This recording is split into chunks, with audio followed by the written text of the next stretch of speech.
Hello and welcome to the very first garden tour. It is June 6th. I am Hannah Sage and I am very excited to show you what we got in store. Got lots of progress already, but still lots we have planned ahead. I think it's also noteworthy that this is year 3 of the garden. We started with a lot of free time and a lot of research, and we really planned and optimized our space. This second year was during mine and my boyfriend's first full-time jobs out of college, so significantly less time went into the garden.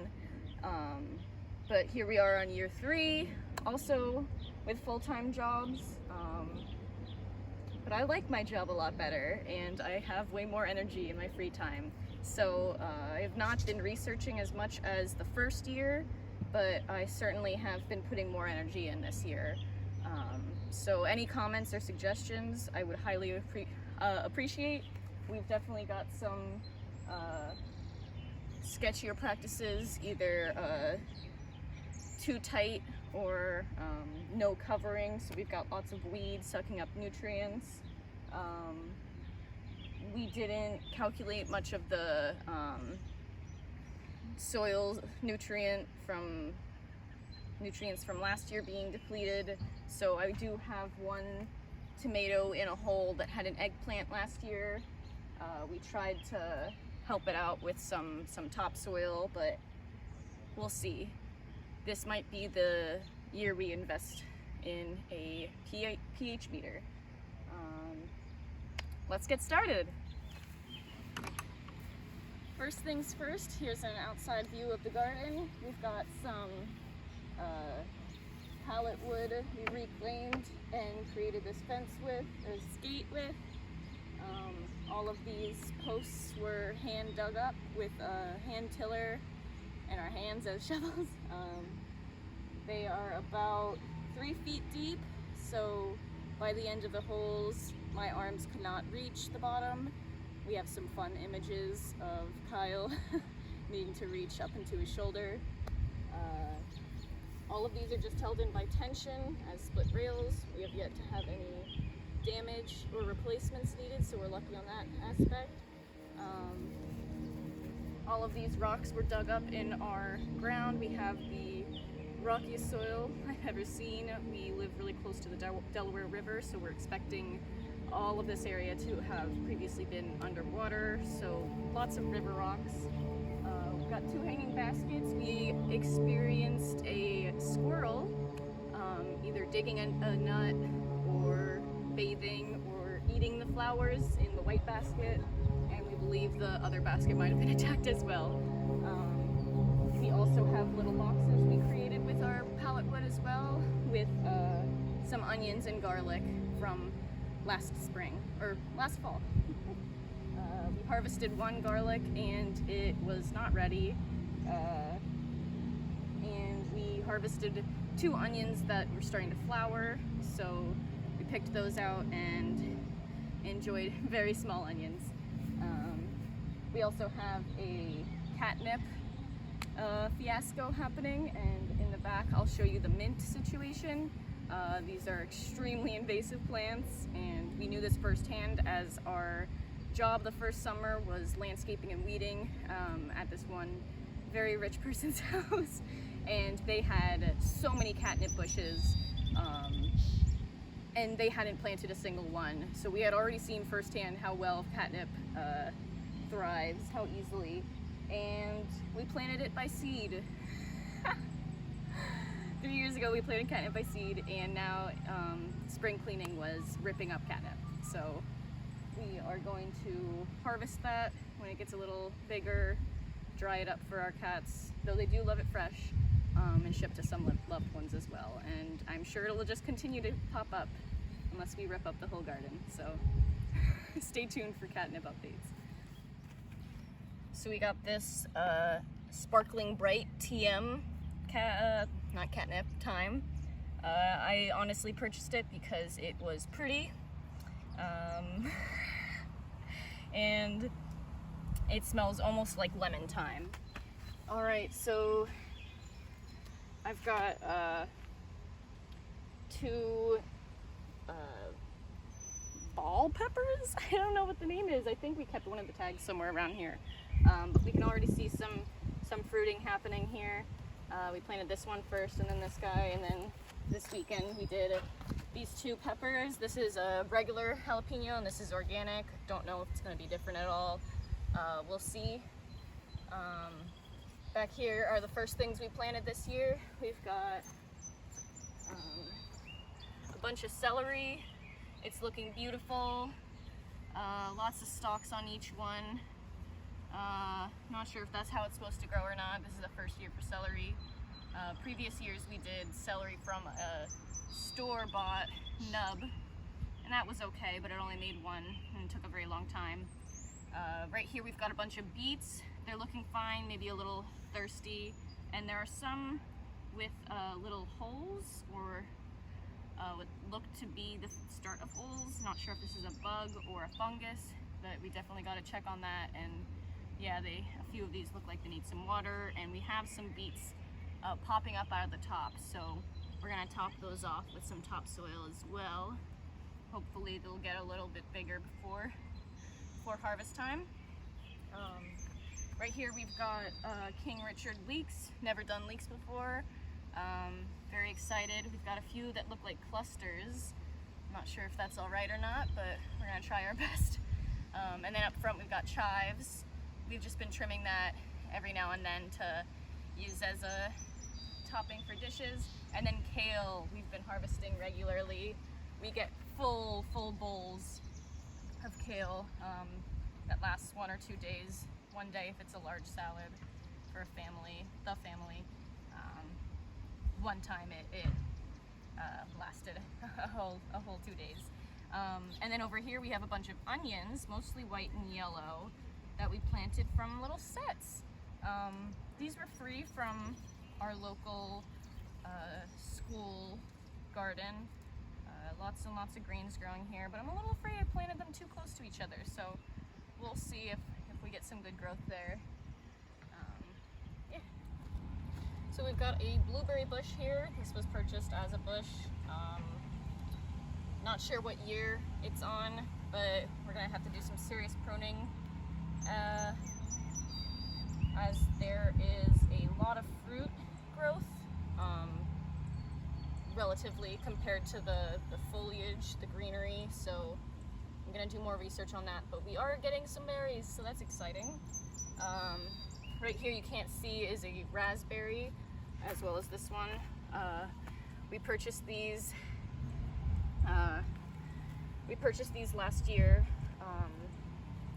and planted them in a notorious hole we call the death hole, and it seemed like they all died, but we had a little bit of green on these two, so we planted them in the garden to see if protecting them from the deer would help, and they're popping back, so let's see in a few years how those are doing.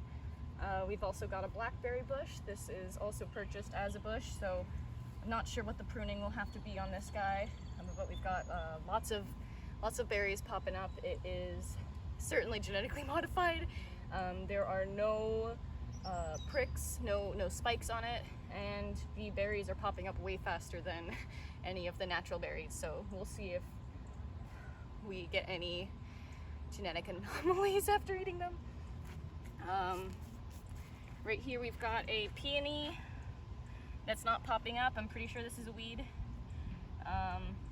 Yeah, I'm very confident that's a weed. Peony bulb here, another one popping up here, and two right here.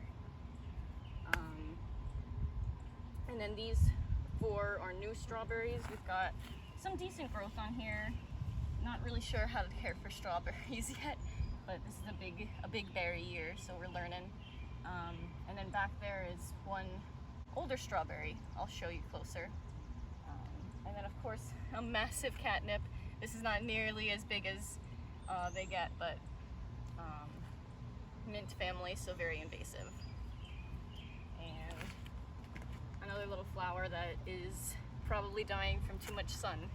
We'll see. We've got another version of that flower in the corner. It's a Kirigami deep blue and white columbine. Got some burning, it looks like happening, but still some flowers. Not quite sure how to protect it. Some black petunias.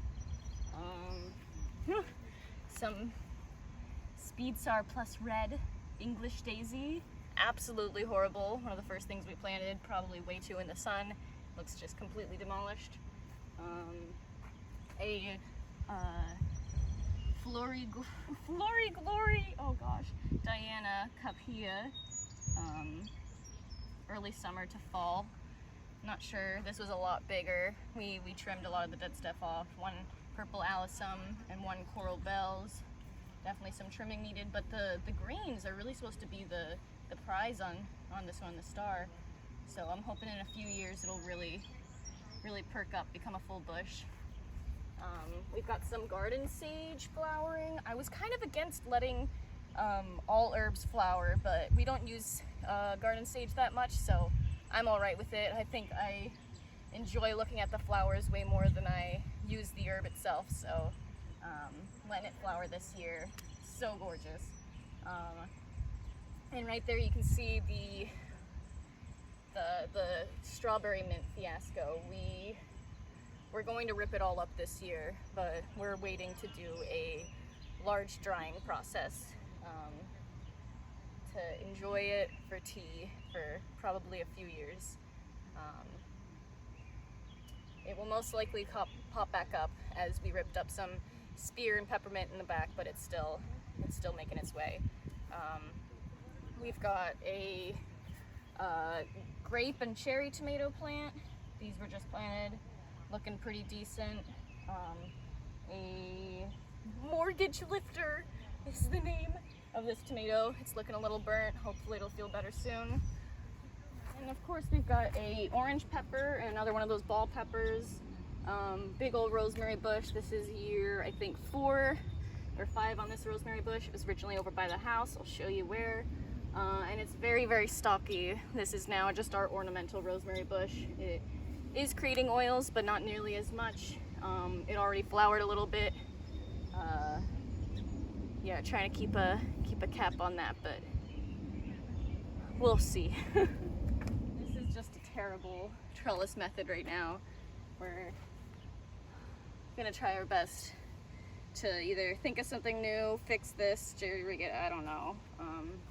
These are snap peas. We've got four snap peas growing down here, and they were doing pretty good until they reached the top, and they just wanted to keep going, and I accidentally bent a branch, and it's looking a little discolored. We've been harvesting quite a lot of peas up until it got to this height, and I added this, and it's still making more peas, but it is struggling with attaching. It's literally such a bad idea. And we've got a little tricolor sage back there as well. It looked like it was gonna die when it was over by the house, but it's looking a lot happier in the garden. Again, we don't use it that much, but it's certainly fun to look at. Inner side, we've got a big ol' Jersey Ramapo tomato and a grape tomato. I guess I was wrong over there. I'm not sure what that tomato is.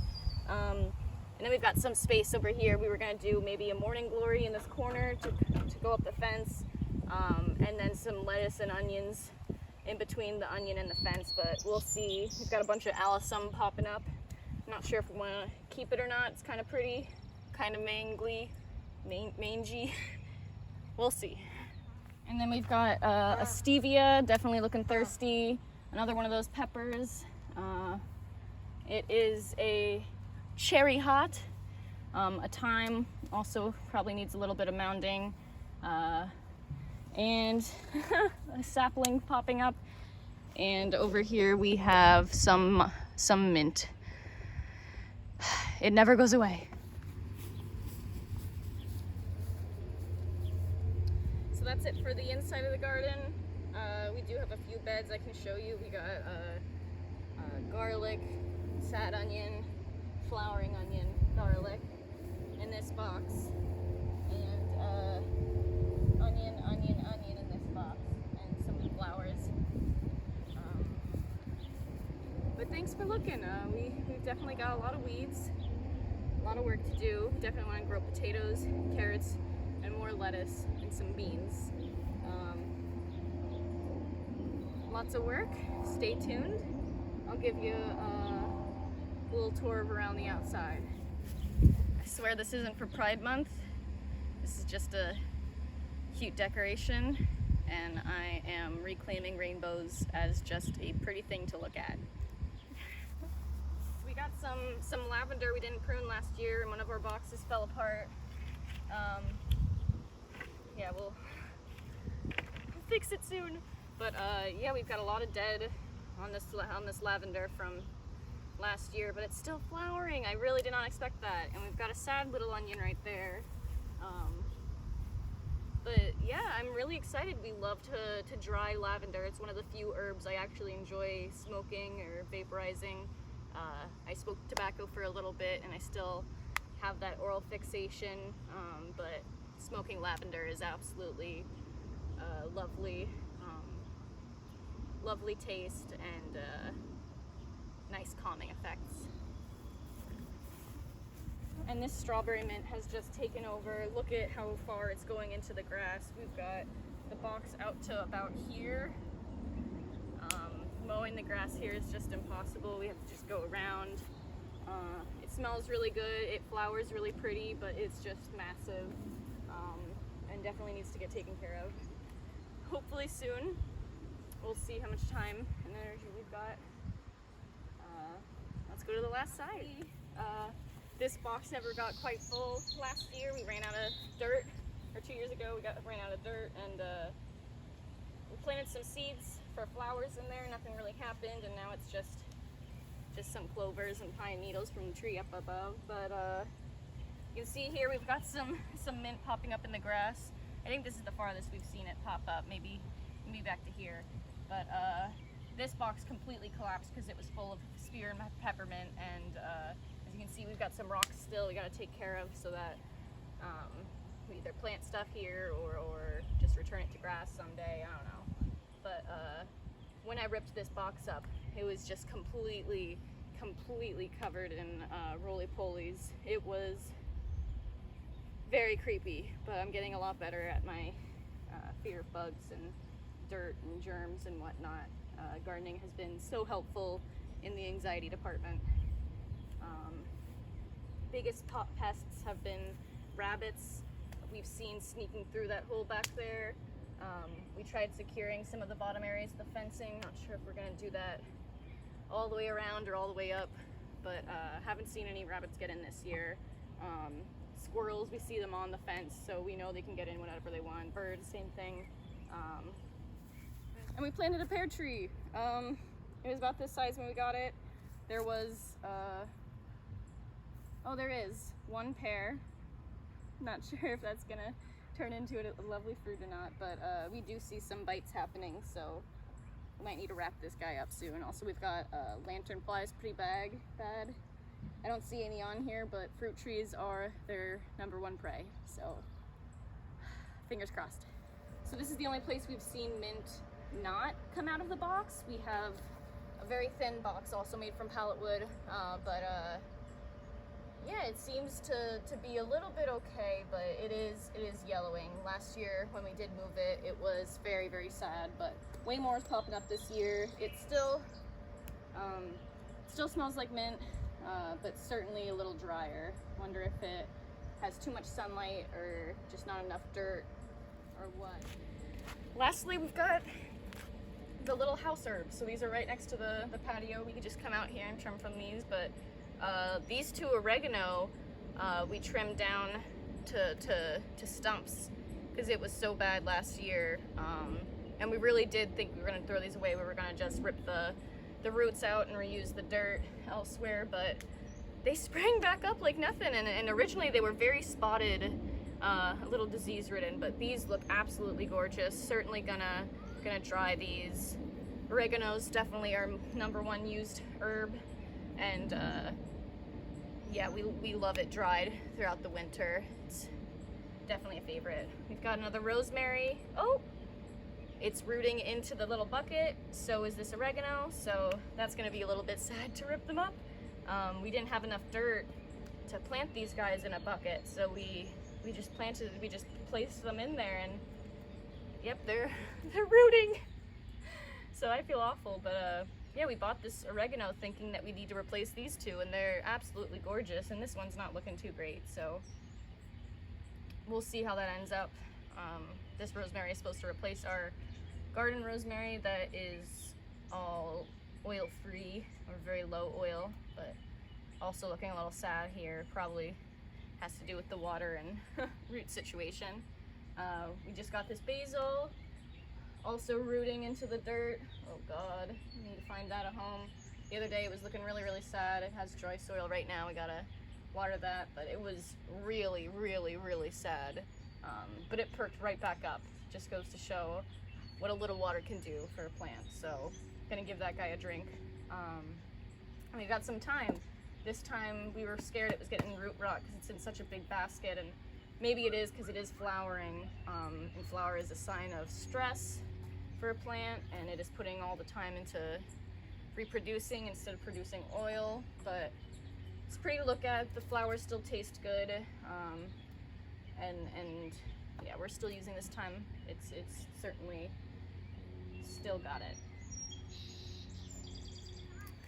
I think that concludes the garden tour. Thank you very much.